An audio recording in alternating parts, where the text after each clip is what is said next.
सन 1947 Indian ocean की गहराइयों से एक ऐसा डिस्ट्रेस सिग्नल पूरी दुनिया में सुनाई देता है जिसने हजारों नाविकों की रूह तक हिला दी। ये कोई साधारण मैसेज नहीं था। ये मौत के बिल्कुल करीब खड़े इंसान की आखिरी पुकार थी। मोर्स कोड में एक कांपती हुई आवाज बार बार एक ही बात दोहरा रही थी। ऑफिसर और कैप्टन मर चुके हैं। चार्ट रूम और ब्रिज पर लाशें पड़ी हैं। मुझे लगता है पूरा क्रू मर चुका है। कुछ सेकंड के लिए रेडियो पर खामोशी छा गई और फिर आखिरी मैसेज आया, आई डाई। उसके बाद समुंदर की अनंत गहराइयों में फिर से वही सन्नाटा लौट आया। दुनिया भर के रेडियो ऑपरेटर्स ये सुनकर हैरान रह गए, क्योंकि यह सिग्नल इंडियन ओशन से आ रहा था और कई इंटरनेशनल शिप्स ने इसे साफ साफ सुना था। इस रहस्यमय सिग्नल का सोर्स ट्रेस किया गया और पता चला कि यह सिग्नल एक जहाज से आ रहा था। उस जहाज का नाम था SS औरंग मैदान। उस समय मलेशिया के पास पेट्रोलिंग कर रही एक अमेरिकी जहाज सिल्वर स्टार ने इस सिग्नल को ट्रेस किया। उस जहाज के कैप्टन ने फैसला किया कि उन्हें उस लोकेशन पर जाकर जांच करनी होगी। कई घंटे समुंदर में सफर करने के बाद सिल्वर स्टार के क्रू को दूर क्षितिज पर एक जहाज दिखाई दिया। वो था SS औरंग मैदान। लेकिन उस जहाज में कुछ अजीब था। जहाज समुंदर में धीरे धीरे बह रहा था, जैसे उसका इंजन बंद हो चुका हो। डेक पर कोई इंसान दिखाई नहीं दे रहा था। कोई आवाज नहीं, कोई हलचल नहीं, बस समुंदर की लहरों की आवाज। सिल्वर स्टार के क्रू ने हॉर्न बजाया, मोर्स कोड से संपर्क करने की कोशिश की, लेकिन उस जहाज से कोई जवाब नहीं आया। अब माहौल और भी डरावना हो चुका था। आखिरकार कैप्टन ने फैसला किया कि उन्हें उस जहाज पर चढ़कर जांच करनी ही होगी। कुछ नाविक डर रहे थे, लेकिन आदेश मानना जरूरी था। वे धीरे धीरे उस जहाज के डेक पर चढ़ गए और जैसे ही उन्होंने डेक पर कदम रखा, उनके सामने जो मंजर था, उसे देखकर उनके पैरों तले जमीन खिसक गई। जहाज के डेक पर हर जगह लाशें पड़ी थीं। पूरा क्रू मरा हुआ था। लेकिन सबसे डरावनी बात अभी बाकी थी। हर एक लाश की हालत बिल्कुल एक जैसी थी। उनकी आंखें पूरी तरह खुली हुई थीं। चेहरों पर ऐसा डर जम चुका था जैसे उन्होंने मरने से पहले कोई बेहद खौफनाक चीज देखी हो।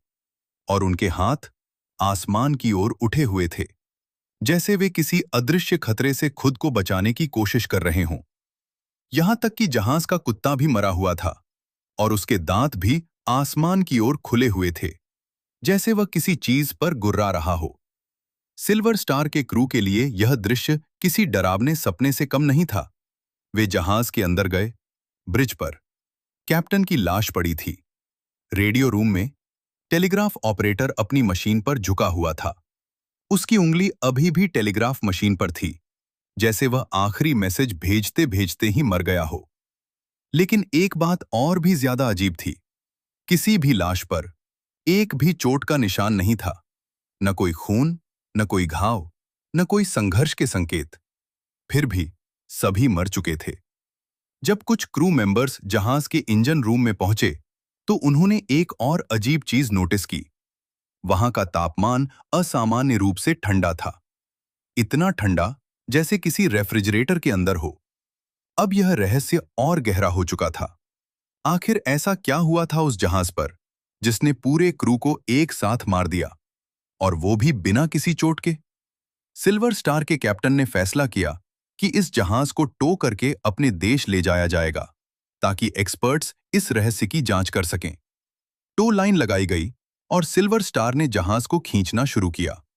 लेकिन तभी SS औरंग मैदान के अंदर से अचानक धुआं उठने लगा। क्रू घबरा गया। उन्होंने तुरंत टो लाइन काट दी और अपने जहाज पर वापस लौट आए।